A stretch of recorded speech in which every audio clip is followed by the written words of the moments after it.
Right. Hello and welcome everyone to the Leadership Tribe webinar. And I am Ming Wei, and I have got here my co-facilitator, Andy Kimberly, with me as well. And although I'm very sure that Andy is only here just to make sure that I don't make him the example of the difficult people, which I was going to talk about today. Okay. So what I would like to do is I would like to encourage you to reflect on your journey as a professional, okay, from the moment you enrolled at work, came this far to where you are today, and think about, have you ever encountered or experienced working with someone who really makes you think that, oh, he or she's so difficult, I can't believe I'm actually working with him or her, like Andy is standing here right now, right? No, okay, so leaving that alone, so have a reflection on how does your journey come across today? Because if you're asking me this question, I have got a few names and a few faces in my mind, which definitely not including Andy right now. Okay, so these are some of the things I think really as professional, as different individuals working, together in the environment, sometimes it can be difficult. And we come across all different human beings, all different people, right? When we come to delivering a project or complete a particular task, and sometimes we don't really have a choice of who we're actually working with. And sometimes, the team can be really collaborative, the people are really supportive, and sometimes, people might not be, as, collaborative as what we thought to be. Okay, so ultimately in this webinar, and we are going to discover, something around this topic in terms of how can we as professionals better address, these different or difficult dynamics in our teams, and how can we work together to achieve a better working relationship or a healthy working environment going forward. Okay, so when I'm talking about the difficult, okay, what does that mean to you? I want you to have a think about it. And I'm guaranteed, because I've done this before, right? If I'm giving you a word saying, tell me what does it mean by a difficult human being, and then different people would give me different answers. Some people would be saying, you know what? I really don't appreciate this passive aggressive behavior from colleague called Andy. Some of them will be telling me, saying that, you know what, I really don't appreciate these kind of sometimes like the raise the voice when they don't get answers. Sometimes they really like to gossip behind my back. Sometimes they CC the whole leadership team, because something went wrong. These are some of the things I really don't like. And I really think that people are being difficult. So again, right, if you're asking me, I can provide you a different answer. And why is that? Okay, why we have got different answers for the same concept, difficult, right? And this would bring us to self-awareness by understanding who we are as human beings, and our perceptions, our ideas, and our ways of thinking are completely different. Okay, so there's a quote which I really like, which says, when you point one finger at someone else, 3 fingers are pointing at yourself. So ultimately, when we're talking about someone's being difficult, I want you to think about these 3 fingers first, okay, point at myself.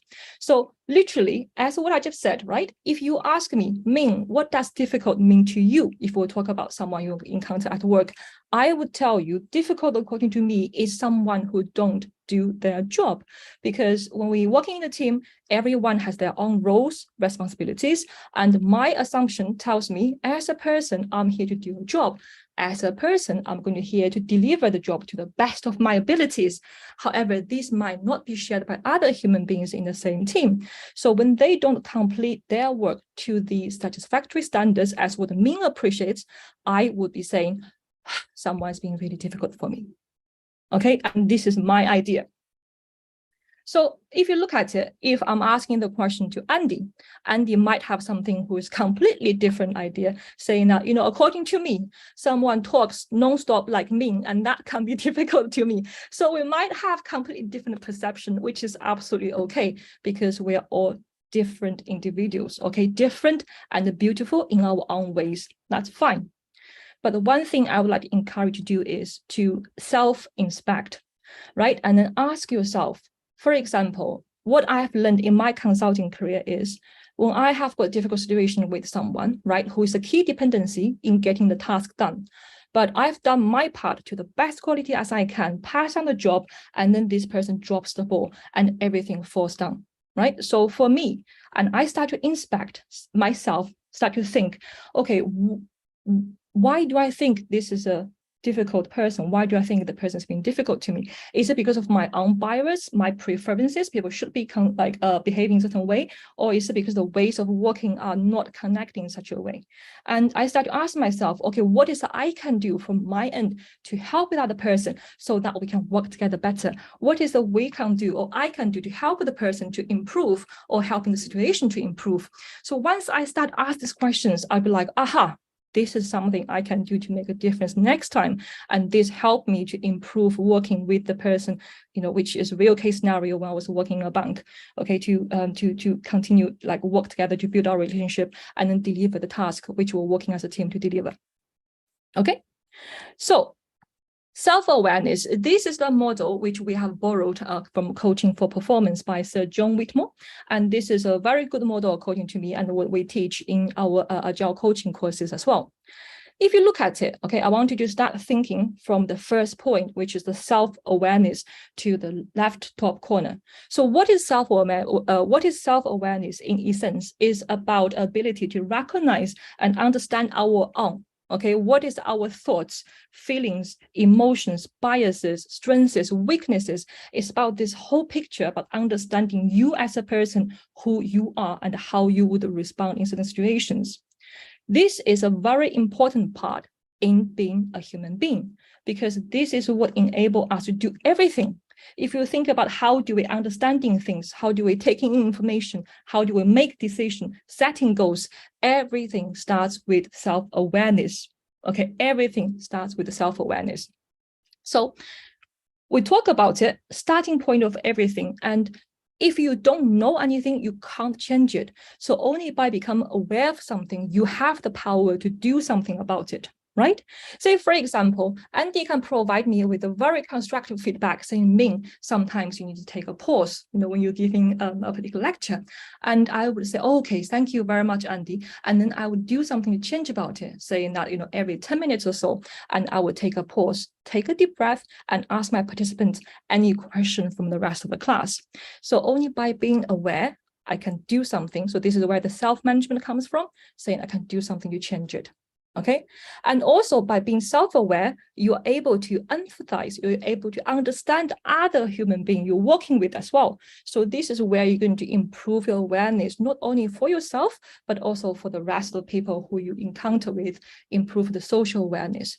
And once you improve the social awareness and self-development, you're able to combine everything into relationship management. And this is what we mean by working with others, by collaborating with others. And this is how we can make changes and build on our areas of strengths as well as other people's area of strengths, and then continually we can work as a team to make improvement in the way how we interact, communicate, and work together as a team. Okay, so we talked a little bit about self-awareness, and one thing I would like to encourage you to do right now is to start thinking. Okay, start thinking, how can I develop my self-awareness? How can I purposefully learn something about myself? How can I build on my strengths and probably change a little bit, improve a little bit about something which I'm not doing so well? Okay, so this can be multiple ways. For example, I know that there's some people keeping a journal, okay, like a diary. Every day, end of the day, I'm going to spend 10 minutes. I'm going to reflect on what has happened in my day, and I'm going to write some recommendations, some action for myself, and continuously they do this over a period of time, and then they're improving, raising self-awareness day by day, which is a great tool if you want to do that. Also, I know some people, they do this like as a team as well. As a team, let's do a retrospective towards the end of the week, for example, or the end of the month. Let's reflect on what has happened, and you can borrow the concept. Maybe if you're busy, fair enough. Okay, we can do this every Friday. Let me book a slot for myself in my calendar saying that this is a means reflection time. Let's take a look back what has happened, how we can improve our self-awareness. And the different people, some of them practice meditation as well. And how do you build your mindfulness habits? Okay, and these are all up to yourself. So take a quick minute and thinking about what can you do to develop self-awareness, and what action can you start doing immediately and start practicing from now on. Okay, I'm going to give you a quick minute to do that.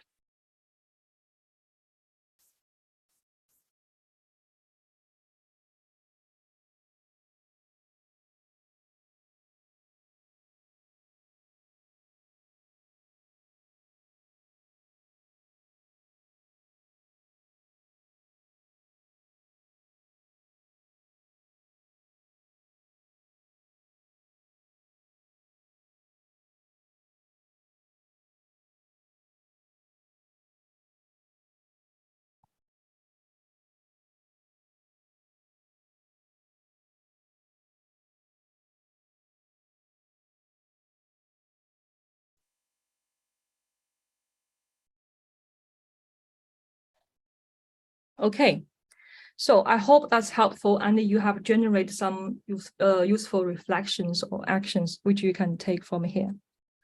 And let's continue with our journey. Okay, and one of the key things I want to make sure that you take away is when we're talking about the people being difficult, okay, people being difficult, that's why I use that mark, okay, for difficult people, is please bear in mind that we are talking about the behaviors. We are not, let me repeat, we are not talking about the people, okay, who are being difficult. And it is so important that we separate the people, the human being, from their behaviors and recognize that the people might be acting out of their own insecurities or whatever that might be. Okay, for a particular context, that might be a trigger. It might be something else so that they made a decision to act in a certain way. But it doesn't mean that if they behave in a certain way, that's who they are. Okay, so it's really up to us to be open, to be understanding, and to be non-judgmental when things happen, and make sure that we maintain things in a professional manner.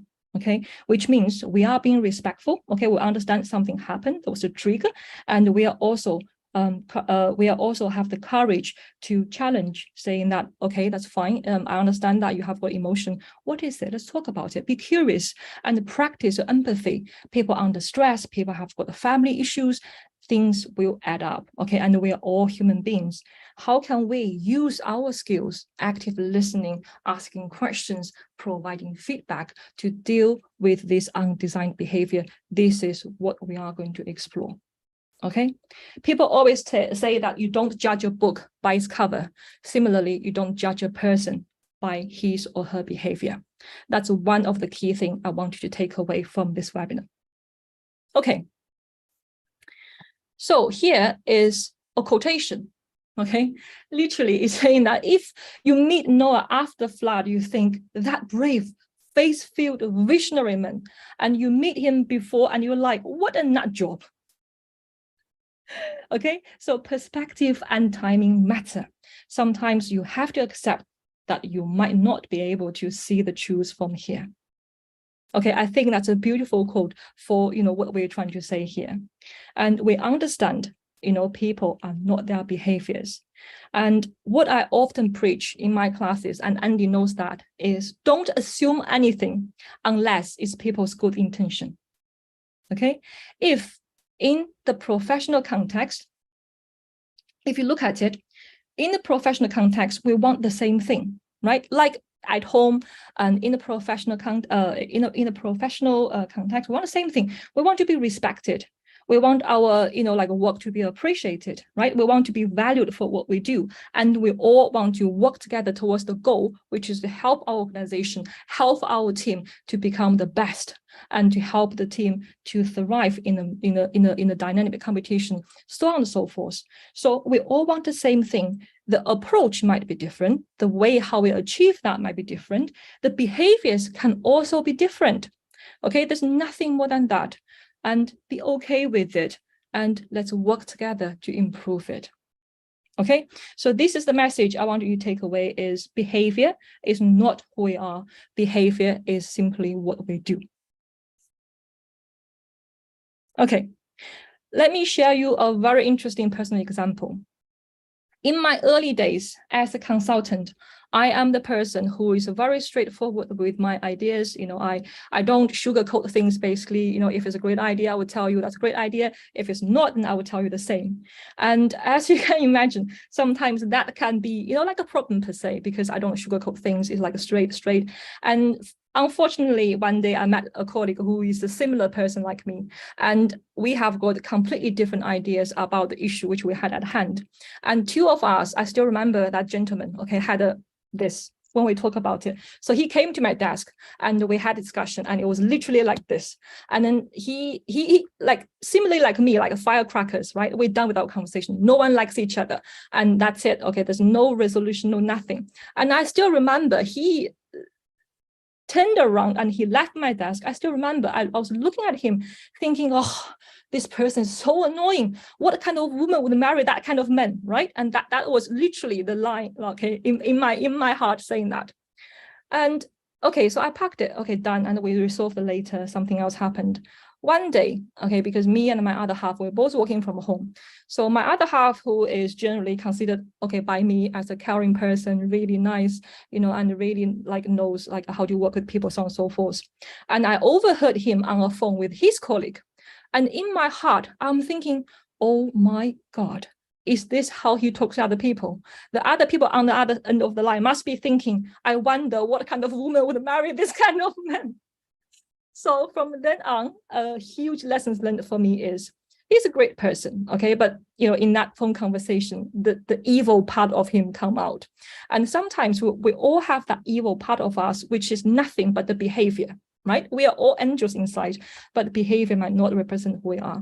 So I just want you to remember that. So people are not their behaviors. Separate them. Okay? And let's continue with our journey. So for us to understand people better, for us to know things better, we have to take a deeper dive, and we need to see beyond the obvious, right? Sometimes we react to things rather than respond to things. So by able to understand, by able to dig deeper, you can better strategize in terms of how you can respond to certain behaviors.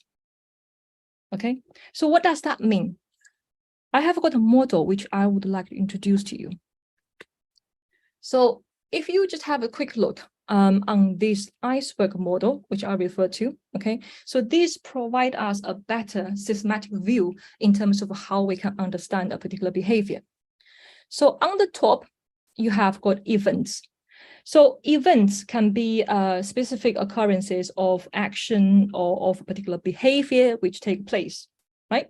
So understanding that behavior will require us to dig deeper into the basically those levels below the surface, right? Which are patterns, underlying systems, and the mental models.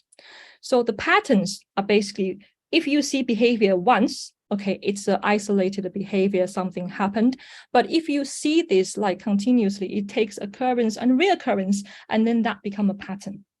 Okay, that become a pattern. And understanding this pattern will be able to tell you how the behavior of the person works and how they change over time, right? So the next time you can actually anticipate, you can plan, saying a forecast of what is going to happen and how I'm going to deal with it. Okay, so structure is the underlying system also called. So this is basically the rules, like the game of the rules of the game. And then, these are the things which literally shape and influence how we behave. Yeah. And then the mental models, these are the things which we talk about, like our attitude, beliefs, values, assumptions, which ultimately shapes everything above, right? Shapes our perception, shape how we understand things, and then either shape how we behave in different scenarios. So if you look at this model in an iceberg way, let me give you an example, right? Saying that someone, this also happened to me as a real case. A colleague of mine who always arrived late to work, okay, always late. So we have a daily stand-up at 9 o'clock, and then he barely arrives on time. He would either make it to like office like a few minutes after, and you know, where we're all on the call and he's getting ready, you know, setting up his laptop because we're hot desking, right? And then so you can, you know, like see him on your sideway, like unpacking bags and setting up stuff like that. So the event can be, okay, he's late for one day. Yeah. And then the pattern can be he is consistently late on certain days during the week. Yeah, so we see the pattern, say, for example, every Tuesday, Wednesday, he was always late, and for our daily stand-up. And structure require us to understand, saying that, okay, what might contribute to that lateness? Is it because of the commute? Is it because, you know, like for those Tuesday, Wednesdays, like you have got the childcare, you know, you have to look after your children, like something, okay, like underneath, which might impact on the pattern. And the mental model, if we look at it, sometimes it can be something, you know, regarding one's value. Okay, how much value do I place on punctuality? How relaxed I am regarding, you know, showing up late at work. Okay, so that might be some root causes in there in terms of how we interpret the behavior, or how, you know, things can be changed. So looking at the attitude, looking at the behavior and understanding what is beneath, or what is like literally driving that behavior, can help us to have a better picture.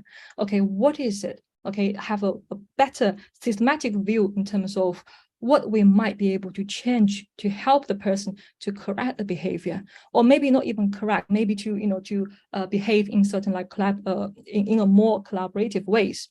So having this view, okay, will help you better understand, anticipate, and also resolve the issue which we might have. Yeah. So have a think from that perspective in terms of understanding why people behave in a certain way and how we can react and respond to influence them. Okay. So we talked a lot about this model. What I would like to encourage you to do now is trying to reflect, okay, on someone's behavior which strike you as difficult. And I want you to put their behavior in this model. So you can start with the event on the top, and then you can write down what the patterns, underlying system, mental models, and then adding as much as you can. Okay, and then have a think about it. And after you're done, thinking that, does this model actually help you to have broaden your perspective? And does these actually help to provide you new perspective? And then by understanding this, what do you think that you identified as difficult?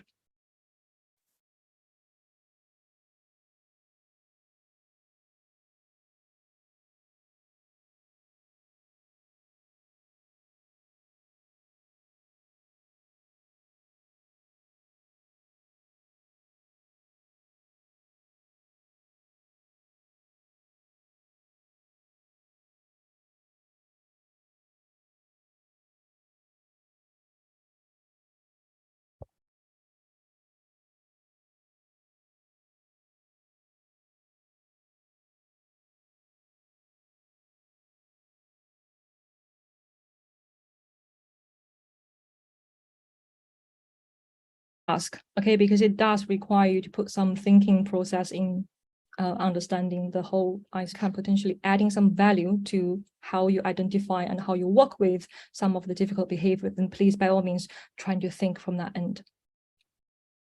But this is also from our end, right? This is nothing to do with other people. This is from our perspective, our assumption, saying that, you know, this is what other people are going through. And you are absolutely right. How do we validate that? How do we find out if that's the truth or not? That's the question. Okay, that's the question. So how do we find out?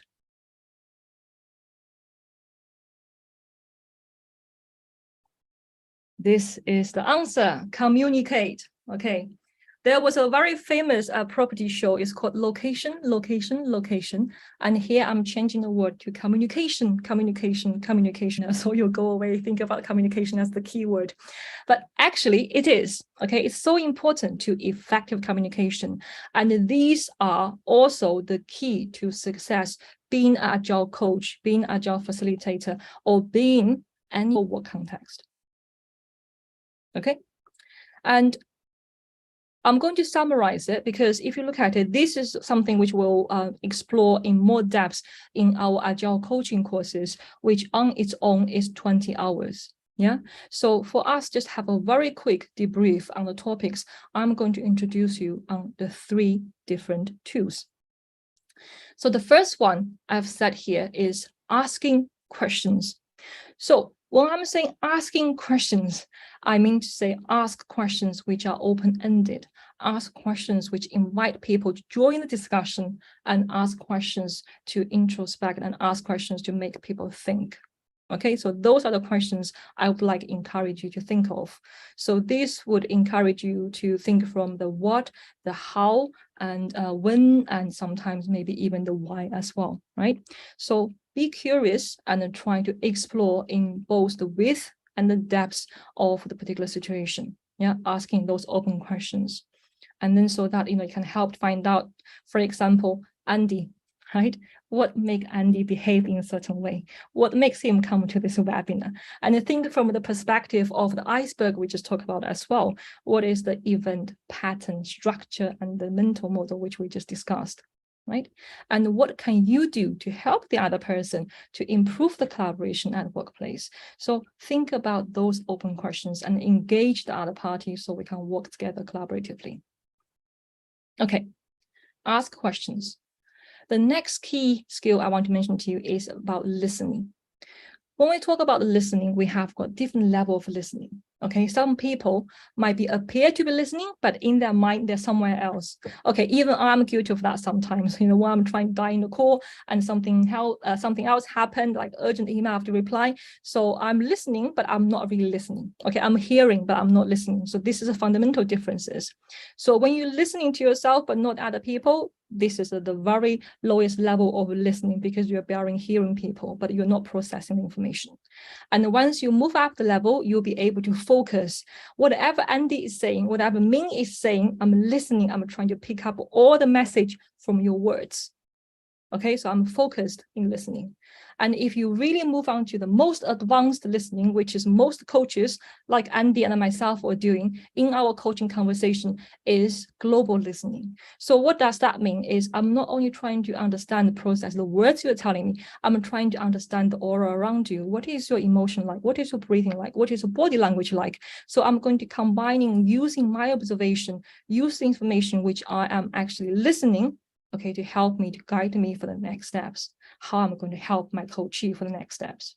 So I would advise, okay, for any professional, at least start from the second level, which is the focus on your audience, and then build on that, to blend in everything, the emotions, the breathings, body language, everything what the other person is telling you, as well as what he or she is not telling you. At the same time, where you're listening, please maintain your neutrality and be non-judgmental, and then, stay calm, okay, when that person is communicating with you. Okay, so that's a little bit about listening. And the last one is about observation and sharing feedback. So again, this is a very important, right? Especially when you're working with people. So when you are observing and when you're sharing feedback, often I've heard people saying, oh yeah, feedback, I know, sandwich feedback, right? So I'm going to tell you something good you have done, and I'm going to slap you. And again, I'm going to say, oh, no, that's what I didn't mean, but it's something else, right? So it's just trying to like cover it up by having a sandwich. But literally, if you are talking about sandwich, if you think about it, the bread is good, the meat went bad.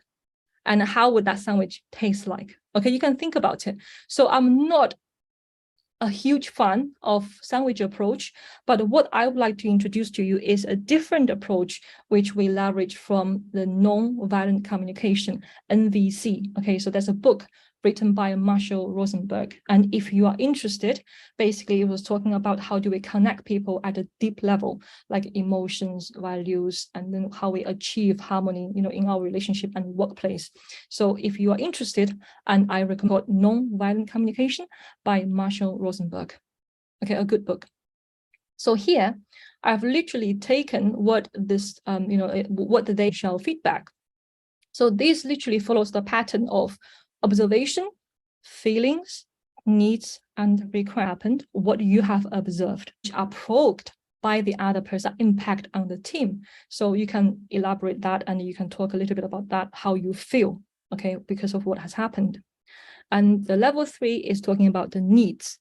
it's about defining the needs and then saying that, like, what do you need? Okay, what do I value? What do I need? So you really bring the conversation down to the next level of connection at the emotional level and the value level.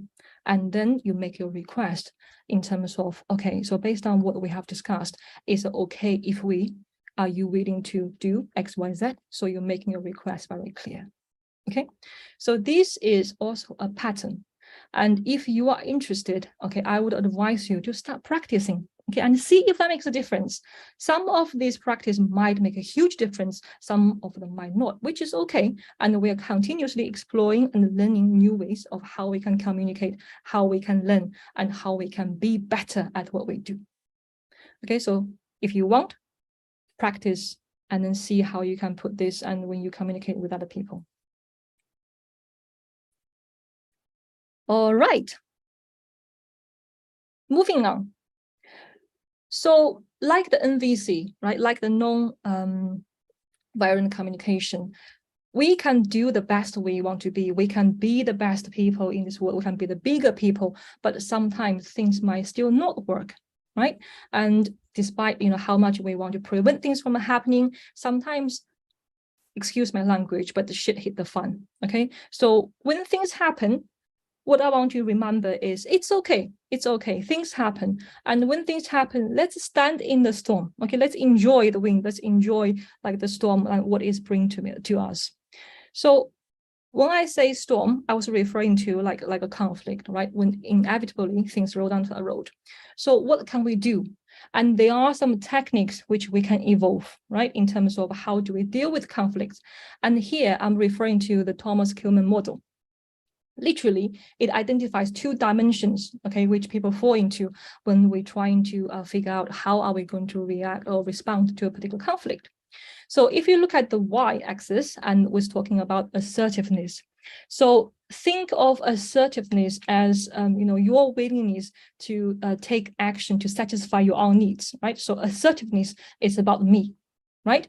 Whereas on the axis, you have got the cooperativeness, which is about taking action to satisfy the other people's need. So me, other people. And based on the focus of the strategy, we have got 5 different approaches, okay, how we're going to resolve some conflict.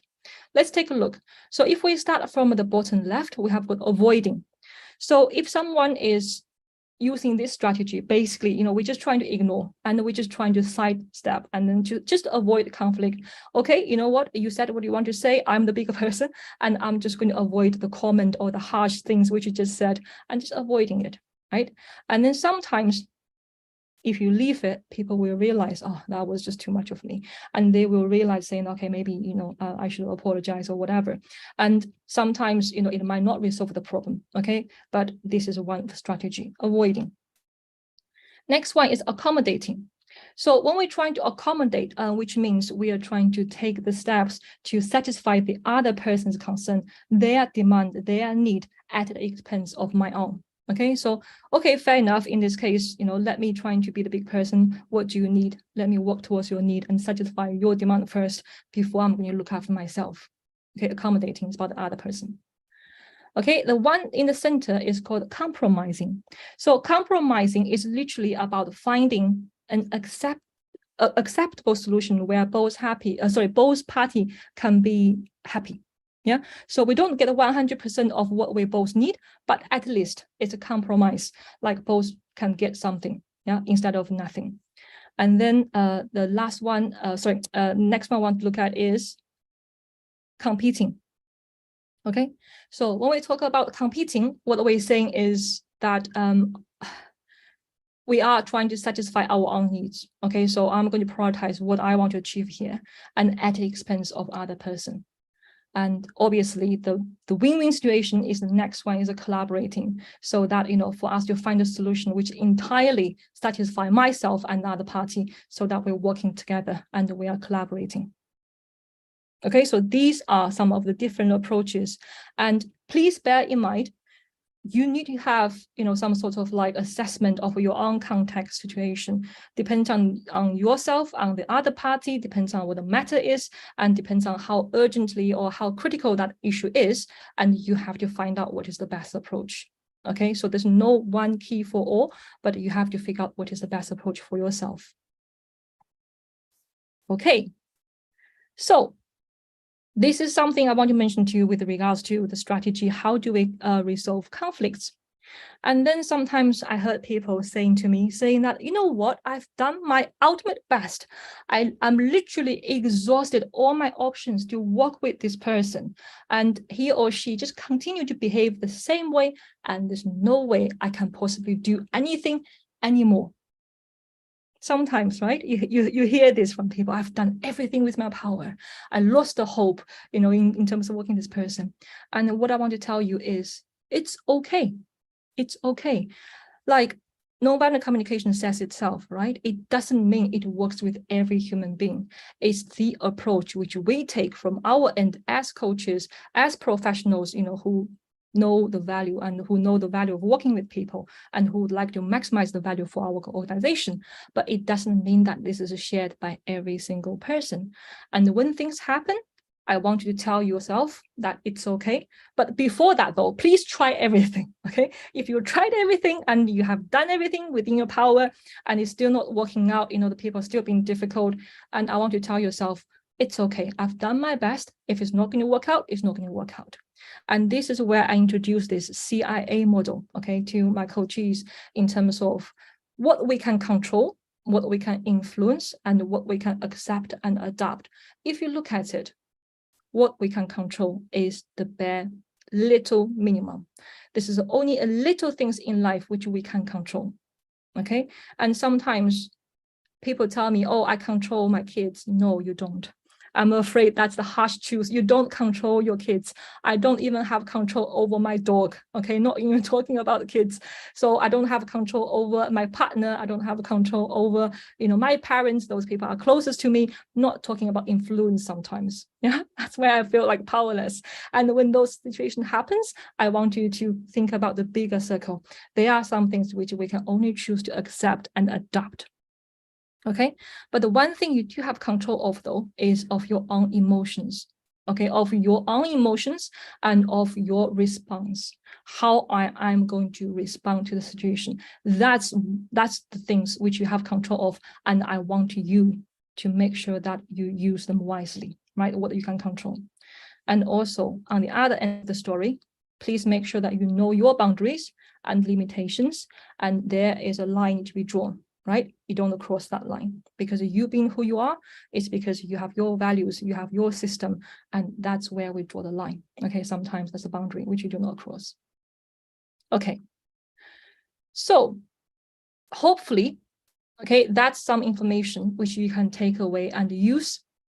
And what I'm going to do is, we have finished the content of the webinar, and I would like you to take a quick minute, okay, trying to reflect on what we have talked about in the last 45 minutes. And I want you to think about what are your key takeaways.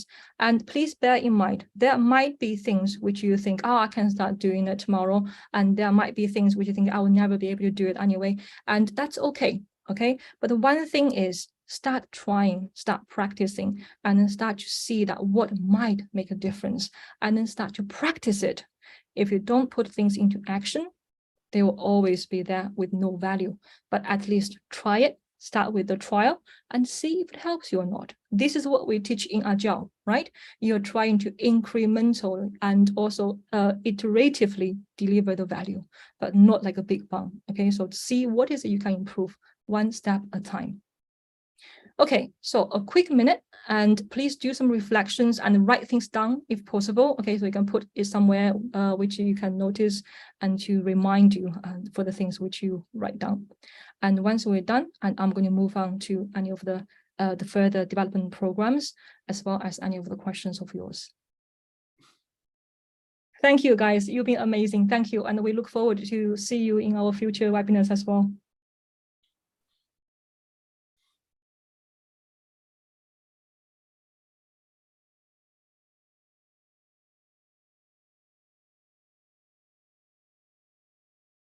Absolutely, absolutely. Thank you, John.